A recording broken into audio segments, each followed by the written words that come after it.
It happens that the work of a psychotherapist with a client develops into something more, into a warm, touching, friendly relationship. Martha and I met many years ago. She had panic attacks. I came to her house because she was bedridden after a stroke. These trips were special for me. I was happy to be in a large cozy house, which, like a huge turtle, located itself on the top of a hill. The house, as if from a dream, is surrounded by olive and eucalyptus trees, filled with the intoxicating smells of flowers. The house is beloved and protected from prying eyes. Martha's husband, once a gallant officer with a magnificent mustache, was very fond of talking about the times of his youth and made amazing coffee. We often discussed with him for very long periods of time philosophical topics on the open veranda.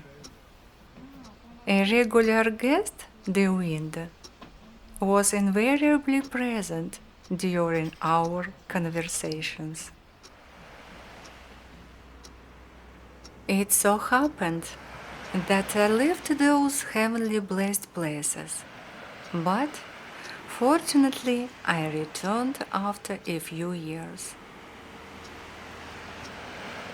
One day, Louisa, Martha's housekeeper, called me, asked where I am, and when she heard about my return, said that Madam was dreaming of seeing me.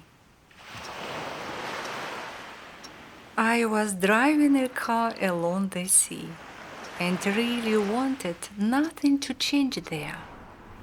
I wanted to be in a space untouched by time.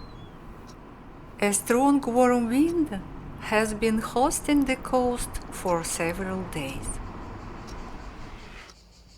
Martha herself came out to meet me.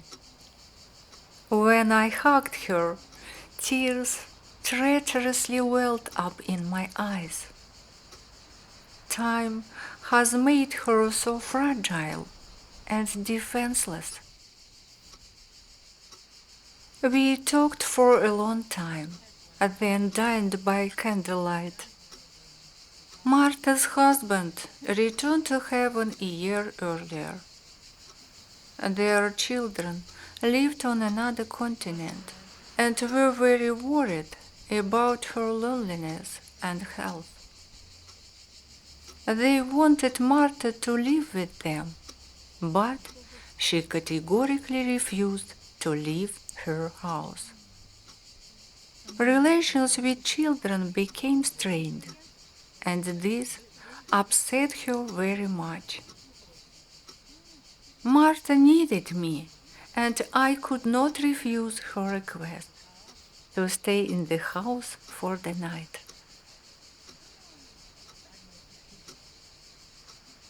When we finished our unhurried conversation, a huge golden moon was already hanging over the sea. The stars were winking over the tiled roofs of the houses.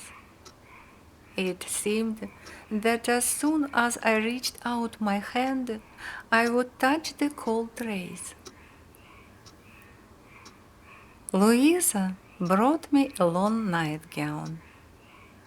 I changed the clothes and crawled under a light blanket. A swarm of thoughts swirled in my head and prevented me from enjoying the sensations and smells. The window was open, The wind calmed down a little. Amazing sounds came from somewhere far away. A night bird flew in and started singing its sad song.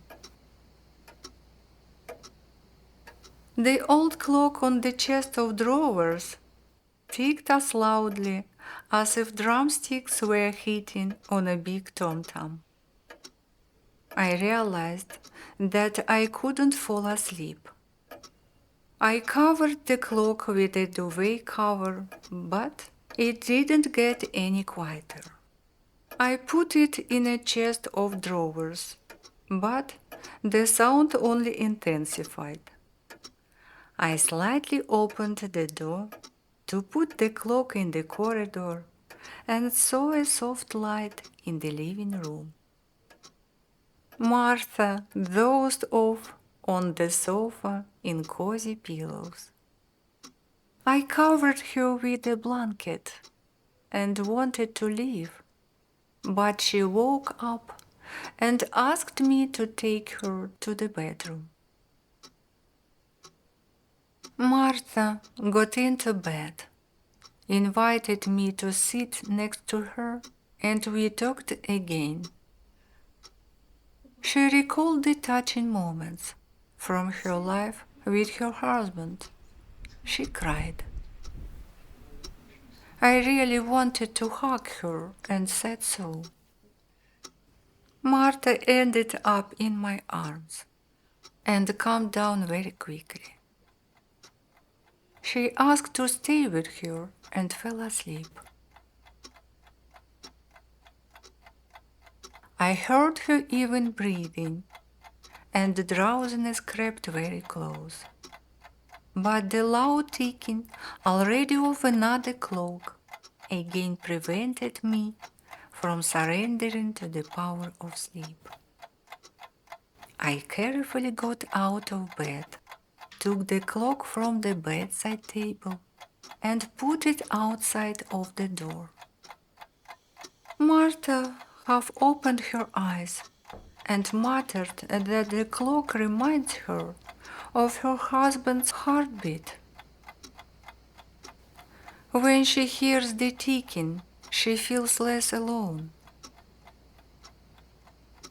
I wanted to put the clock back, but Martha asked me not to do it.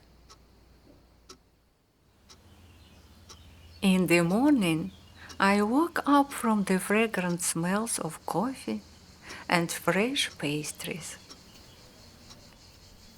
When we were saying goodbye, Martha was cheerful and full of energy.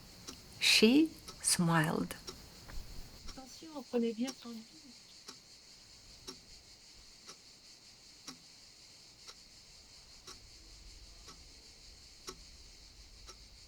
5 days later, a box was delivered to me.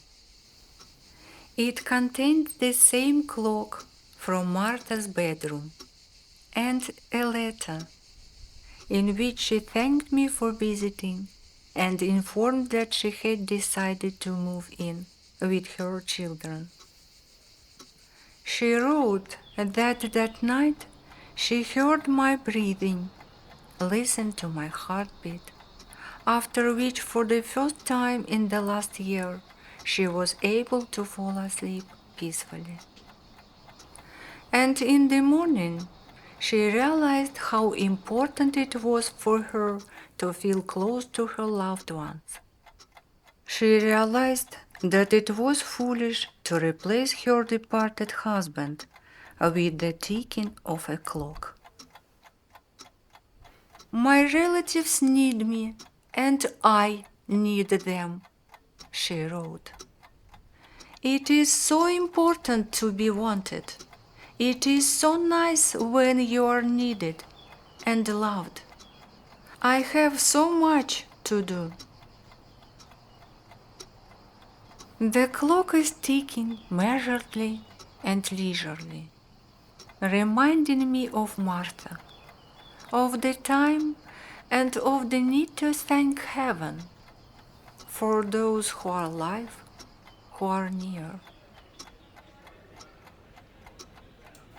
Time is a special self-sufficient and independent substance, primary to the same extent as matter or space. Time is one of the basic concepts of philosophy, an irreversible flow from the past through the present to the future.